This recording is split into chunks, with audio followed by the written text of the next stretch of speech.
ఇప్పుడే జీ5 app download చేయండి. చూడండి మీ ఫేవరెట్ టీవీ షోస్ ఎప్పుడైనా ఎక్కడైనా.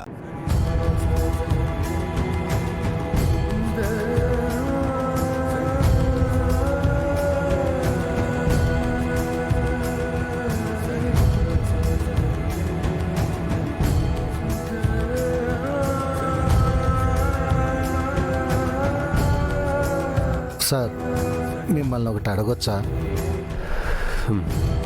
అడుగు రాతోడు. ఆర్మీలో జాయిన్ అయినప్పటి నుంచి మిమ్మల్ని చూస్తూనే ఉన్నాను సార్. మీ సమ్మ విషయంలో మీ ప్రవర్తన చూస్తుంటే చాలా కొత్తగా కనిపిస్తున్నారు సార్.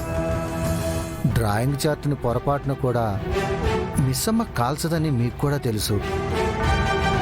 కానీ మీరంత కటువుగా ఎందుకు మాట్లాడారో తెలియటం లేదు సార్. ఏ ఆడపిల్లకైనా అత్తగారింట్లో ఉంటేనే మర్యాద దక్కుతుంది అంటారు. మిస్ అమ్మకు ఒక్క అవకాశం ఇచ్చి చూడండి సార్. ఈ ఇల్లు కోల్పోయిన సంతోషాన్ని తిరిగి తీసుకొని వచ్చి అందరిలో ఉండిపోయిన వెలితిని తీర్చేస్తుంది. ఏమైనా తప్పుగా మాట్లాడుంటే క్షమించండి సార్. మిస్సమ్మ పుట్టింట్లో ఉంటే పరువు మాత్రమే పోతుంది. ఈ ఇంట్లో నా దగ్గర ఉంటే తన ప్రాణాలే పోతాయి రాతోడు. ఒక ఆడపిల్లకి నా వల్లనే కష్టం వస్తుందని తెలిసి చూస్తూ ఎలా ఊరుకోవాలో తెలియక మిస్సమ్మని నాకు ఈ ఇంటికి దూరంగా పంపించేయాలని చూస్తున్నాను రాతోడు.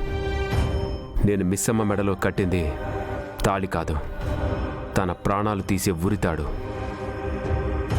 ఆరుని చంపినవాడు మిస్సమ్మ నా భార్య అవ్వగానే తనని చంపాలని చూస్తున్నాడు. తను ప్రాణాలతో ఉండాలంటే నాకు దూరంగా ఉండాలి.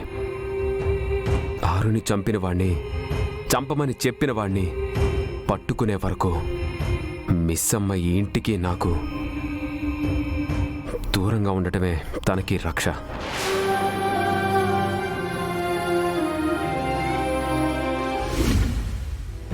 మిస్సమ్మ తప్పే ఉందమ్ము. మిస్సమ్మ తెలియకుండా ఏమీ చేయలేదమ్ము. అన్నీ తెలిసే నా డ్రాయింగ్ కూడా కాల్చేసింది. లేదంజు, నాకెందుకు మిస్సమ్మ మాటలో నిజాయితీ ఉందనిపిస్తుంది. మనం తనతో మాట్లాడటం లేదని నిజంగా చాలా బాధపడుతుంది. అదంతా ఉట్టి యాక్టింగే అక్క.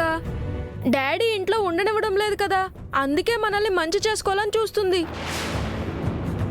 అప్పుడు మనం వెళ్ళి డాడీతో మిస్ అమ్మని ఇక్కడే ఉంచమని అడుగుతాం. అది మిస్ అమ్మ ప్లాను. అయ్యో, మీకెలా చెప్పాలో అర్థం కావడం లేదే.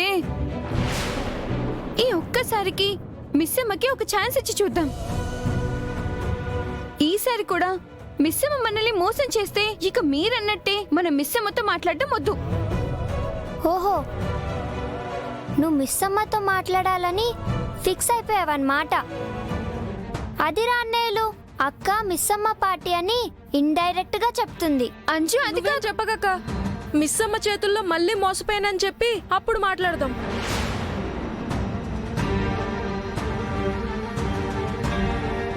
జీ5 యాప్ డౌన్లోడ్ చేసి అన్ని ఎపిసోడ్స్ పూర్తి ఉచితంగా చూడండి.